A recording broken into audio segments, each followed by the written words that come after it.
Hello YouTube, this is Johnny Lee, and this video is basically going to be a tutorial and introduction into piano and reading sheet music and locating notes and octaves and things like that.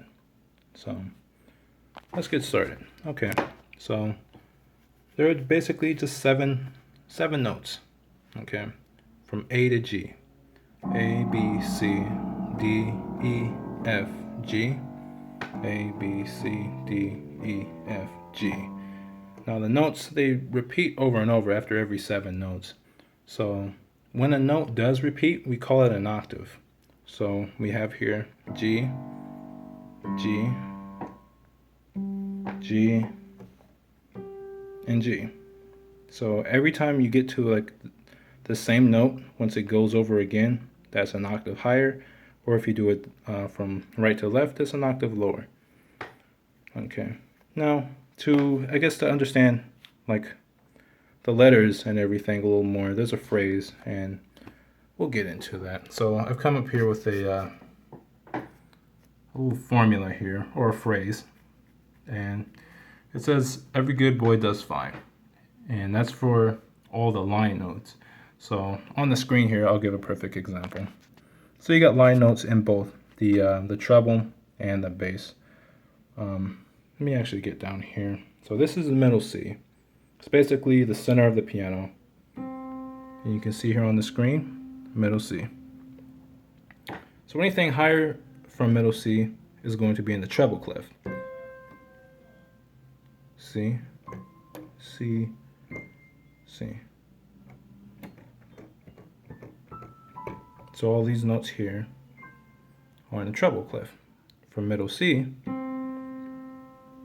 on downward to the left side is going to be in the bass clef.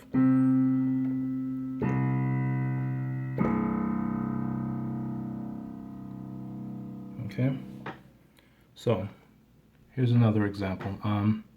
In the treble clef, we're going to locate all of the notes here. So when you're playing the notes, imagine your hand sideways. From thumb to pinky, that's the way you would play. So every good boy does fine. So it should look like this. Every good boy does fine.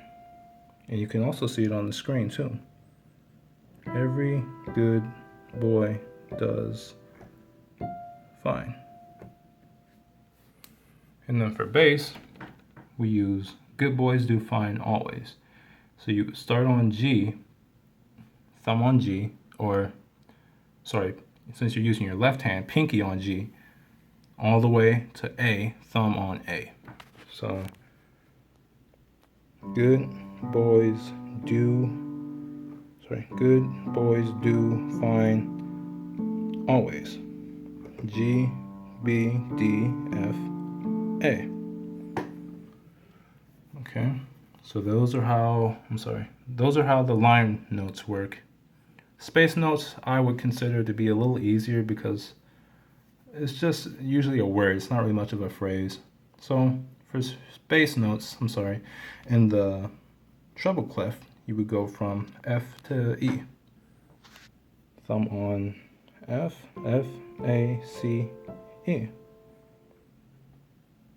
Okay, so for the bass clef, we use all cows eat grass. So A, C, E, G. All cows eat grass. So with that being said, okay, we pretty much went over, this is the fundamentals. So when you learn these, you can find the notes anywhere on the piano, from this side all the way to this side. It's very, very simple. Okay, for example, let's find C in the treble clef, okay?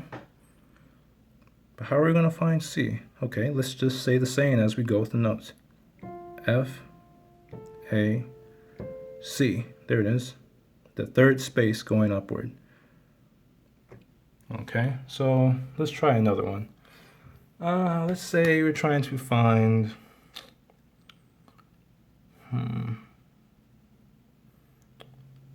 let's try to find F in the treble clef. Let's do that. Okay?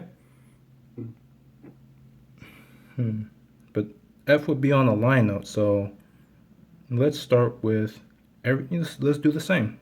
Every good boy does fine. F is on the last note in the treble clef.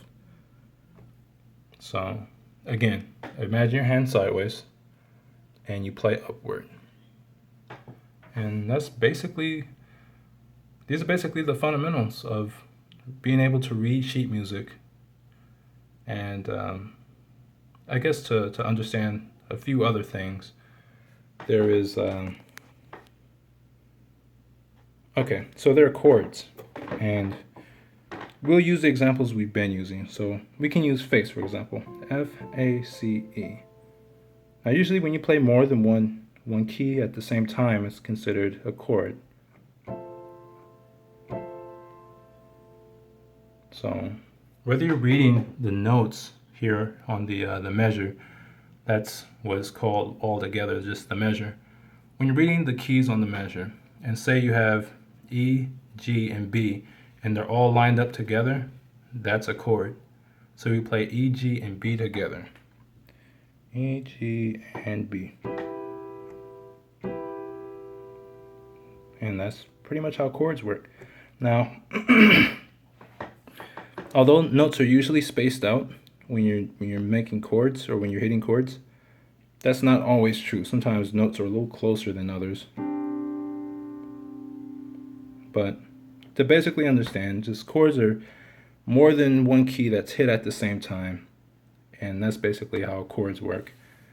And with that, I'm going to end this video. And for the next video, I'll go a little bit more into depth and detail about time signatures and beats and measures and how to time your music as you're playing it when you're reading it. All right, YouTube, you have a wonderful day, and thanks.